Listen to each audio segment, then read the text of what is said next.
Más textos disponibles en Simba. El retrato. La noche estaba oscura y sofocante. A pesar de los ventiladores, el salón del Paris abrazaba y, dejando que la señorita del piano prosiguiera sus valses, salimos con Kelvin a la toldilla de popa. No había viento, pero la marcha del buque traía de proa bocanadas de aire. Muy lejos, al oeste, el destello de Buenos Aires aclaraba el cielo, y de vez en cuando los arcos de la dársena fosforecían a una flor de agua. Nos recostamos en la borda. Sin quitar el mentón de la mano, veíamos ahogarse uno a uno los puntos eléctricos. El resplandor lechoso del horizonte se iba hundiendo lentamente, y a la izquierda, en semicírculo, el cielo iluminado de Quilmes y de La Plata se apagaba también. Había en ese paisaje nocturno vasto teatro de ausencia, fuera de la melancolía inherente al abandono de un lugar cualquiera, que por ese solo hecho, nos parece interesado mucho nuestra vida. Pero cuando se ha charlado 2 horas sobre disociación de la materia, y se ha pensado un rato en el actual concepto del éter, un sólido sin densidad ni peso alguno, después de ese desvarío mental, los paisajes poéticos adquieren rara fisonomía. En efecto, yo leía entonces el curioso libro de Le Bon, La evolución de la materia.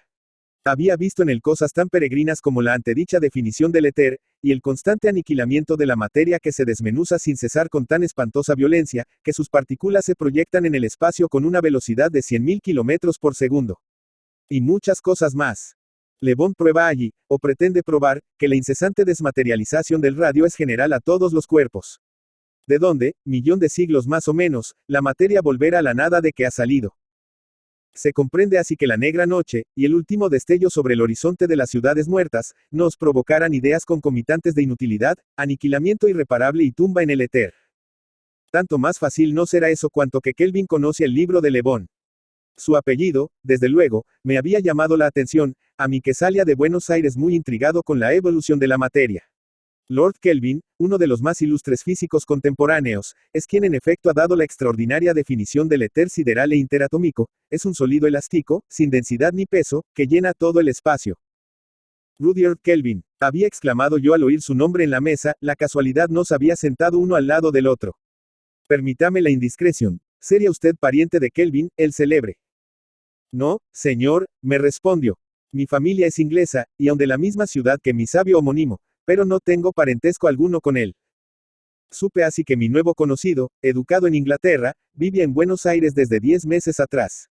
Pero en el transcurso de nuestra charla científica me cupo saber otras cosas. Entre los más curiosos experimentos de Le Bon, me había interesado, acaso en mi condición de antiguo aficionado a fotografías, el hecho de que un cuerpo expuesto un momento al sol, y colocado en plena oscuridad sobre una placa sensible, la impresiona. Aún más, si se interpone un grueso papel negro entre el objeto y la placa, la reproducción fotográfica es igualmente nítida. Recordé el fenómeno, agregando que sentía no trabajar más en eso, pues me hubiera agradado constatarlo. Y lo hubiera constatado, respondió Kelvin, es perfectamente fácil. Sin embargo. Sí, ya sé lo que va usted a decir. No es regular el fenómeno, no siempre se produce. A mí. Y se calló. ¿Qué? Pregunté. Nada, repuso brevemente cambiando de postura. Tengo recuerdos no alegres de esas cosas. Lo miré entonces con curiosa indiscreción. Seguramente Kelvin dominaba el asunto. Pero usted ha investigado mucho en eso, insistí. Mucho. Hasta hace 6 meses. Realmente hace mucho calor, tal vez se levante temporal. Era muy posible que el temporal se levantara, pero era también evidente que mi interlocutor había sido tocado en lo vivo por esos asuntos. ¿Qué relación podía haber entre tal gran pena y un mísero cuerpo asoleado? No me era ciertamente sencilla la solución, y aún mi curiosidad no fue grande. De modo que en el transcurso del viaje, y durante la charla posterior, no me acordé más de Le Bon, materia disociada y Lord Kelvin. Nos separamos al día siguiente al desembarcar en Montevideo. Pero a pesar de todo, la impresión de aquel incidente debe de haber sido duradera en mí, porque un mes más tarde, y de nuevo en Buenos Aires, me mostré muy curioso al hallar a una persona que conocía un poco a Rudyard Kelvin.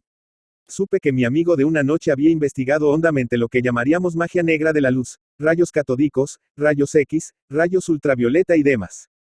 Por otra parte, Kelvin había perdido a su novia 2 años antes.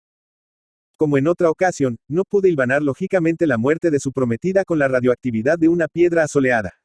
Hasta que 4 meses después la casualidad nos reunía de nuevo a bordo del Paris, esta vez de regreso de Montevideo. Lo vi cuando concluyamos de comer, e iguales circunstancias de depresión y calor sofocante nos reunieron otra vez en la toldilla. Igual negra calma silenciosa, e igual vasto panorama de ausencia en esa nocturna huida en vapor. Montevideo aclaraba también el cielo sobre el horizonte, y la melancolía de otro momento tornaba a recostarme en la borda.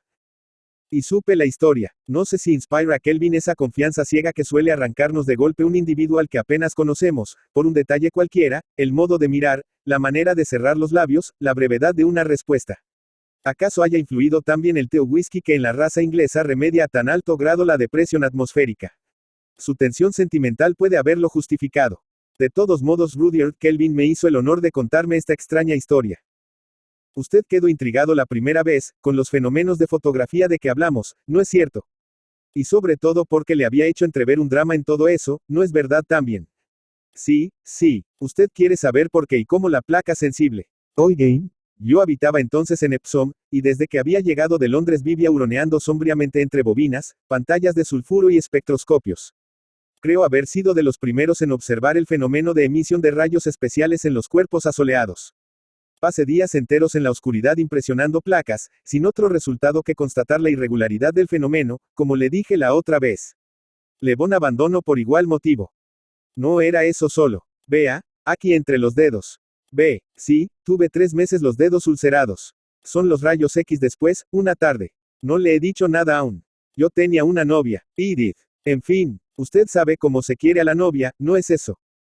Una tarde el automóvil volcó. Se rompió las 2 piernas, justamente las 2 piernas, los 2 muslos por el medio. Pasé 3 días como un loco, llorando rabiosamente sobre mis puños. Al principio hubo esperanza, después sobrevinieron las cosas de siempre, falta de reacción, arterias, qué sé yo. Lo que le puedo asegurar es que me enloquece a verla. Y fíjese, los 2 muslos rotos. Muriéndose y mirándome sin cesar. La novia de uno, no es verdad. Luego, no me separaba casi un momento de su lado.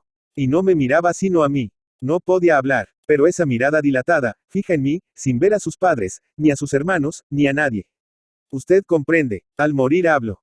Rudyard, me dijo, quiero morir sola contigo. Los padres estaban allí, y los hermanos. Y no apartaba sus ojos de mí. Rudyard, repitió, que nos dejen solos.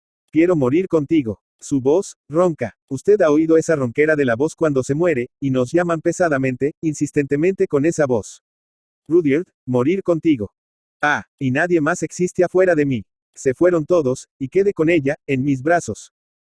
Bueno, ya le he dicho cómo murió. Entonces Lisa, cabal y llanamente decidí matarme. Pero esto se ve, no es cierto. Se ve enseguida en la cara de uno. El padre me recordó que yo, antes que todo, era hombre. Sí, lo sé, pero ¿qué haría sin ella? Juréme que resistira 7 días, me dijo. Se lo prometí. Pasados los 7 días había hallado fuerzas para continuar. Me encerré en el laboratorio, y trabajé, no sé cómo al principio, y fue entonces cuando obtuve su retrato. Había vuelto a la impresión de placas a través de un obstáculo, por medio de cuerpos asoleados.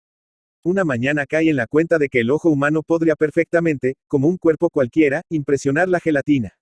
Pero como su interior ha sido herido por la luz, y hay allí una lente biconvexa. Usted comprende. Enseguida abrí la ventana, miré largo rato fijamente la pared del corredor, y encerrado de nuevo en la oscuridad, me puse de codo sobre una placa sensible. No me moví durante 5 minutos. Rebelé, y muy lentamente apareció la pared blanca del corredor y la mancha oscura del cuadro en el medio, un paisaje de casa. Pero completamente fuera de foco.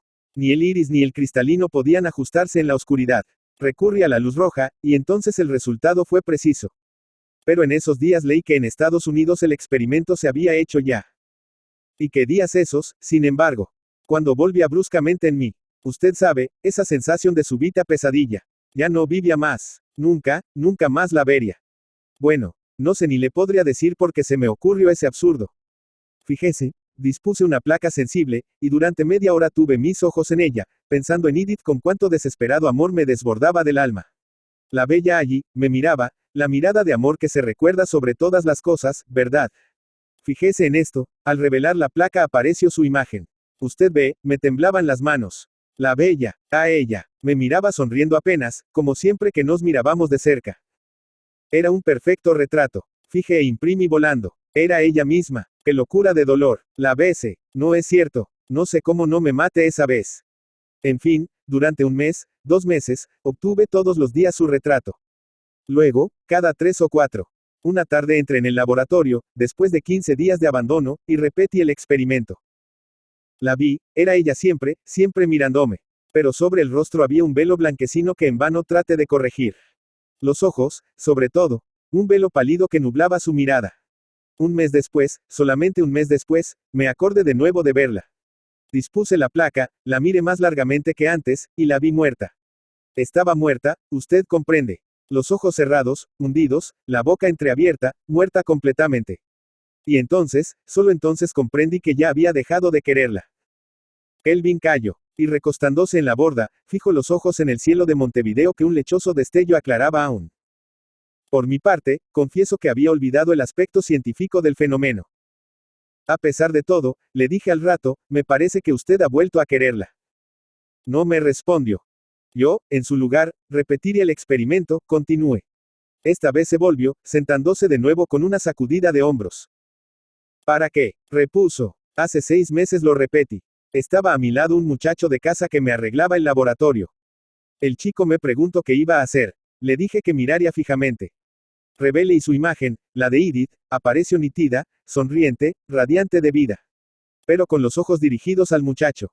Este la había visto 2 o 3 veces apenas, y seguramente había mirado como yo. Y bastaba a revivirla. El ínfimo cariño que pudiera haberle tenido a ella la revivía. ¿Qué quiere usted que yo haga después de eso? Horacio Quiroga. Horacio Silvestre Quiroga Forteza, Salto, Uruguay, 31 de diciembre de 1878, Buenos Aires, Argentina, 19 de febrero de 1937, fue un cuentista, dramaturgo y poeta uruguayo. Fue el maestro del cuento latinoamericano, de prosa vivida, naturalista y modernista.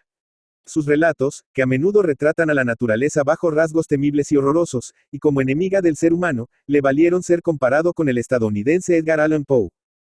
La vida de Quiroga, marcada por la tragedia, los accidentes y los suicidios, culminó por decisión propia, cuando bebió un vaso de cianuro en el Hospital de Clínicas de la ciudad de Buenos Aires a los 58 años de edad, tras enterarse de que padecía cáncer de próstata.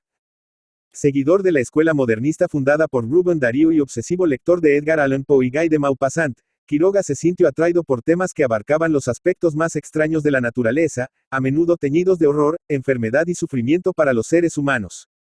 Muchos de sus relatos pertenecen a esta corriente, cuya obra más emblemática es la colección Cuentos de amor, de locura y de muerte. Por otra parte, se percibe en Quiroga la influencia del británico Sir Rudyard Kipling, Libro de las Tierras Vírgenes, que cristalizaría en su propio Cuentos de la Selva, delicioso ejercicio de fantasía dividido en varios relatos protagonizados por animales. Su Decálogo del perfecto cuentista, dedicado a los escritores noveles, establece ciertas contradicciones con su propia obra. Mientras que el Decálogo pregona un estilo económico y preciso, empleando pocos adjetivos, redacción natural y llana y claridad en la expresión, en muchas de sus relatos Quiroga no sigue sus propios preceptos, utilizando un lenguaje recargado, con abundantes adjetivos y un vocabulario por momentos ostentoso. Al desarrollarse aún más su particular estilo, Quiroga evolucionó hacia el retrato realista, casi siempre angustioso y desesperado, de la salvaje naturaleza que le rodeaba en Misiones. La jungla, el río, la fauna, el clima y el terreno forman el andamiaje y el decorado en que sus personajes se mueven, padecen y a menudo mueren. Especialmente en sus relatos, Quiroga describe con arte y humanismo la tragedia que persigue a los miserables obreros rurales de la región, los peligros y padecimientos a que se ven expuestos y el modo en que se perpetúa este dolor existencial a las generaciones siguientes. Trató, además, muchos temas considerados tabú en la sociedad de principios del siglo XX, revelándose como un escritor arriesgado, desconocedor del miedo y avanzado en sus ideas y tratamientos. Estas particularidades siguen siendo evidentes al leer sus textos hoy en día. Algunos estudiosos de la obra de Quiroga opinan que la fascinación con la muerte, los accidentes y la enfermedad que lo relaciona con Edgar Allan Poe y Baudelaire, se debe a la vida increíblemente trágica que le tocó en suerte. Sea esto cierto o no, en verdad Horacio Quiroga ha dejado para la posteridad algunas de las piezas más terribles, brillantes y trascendentales de la literatura hispanoamericana del siglo XX. Información extraída de la Wikipedia.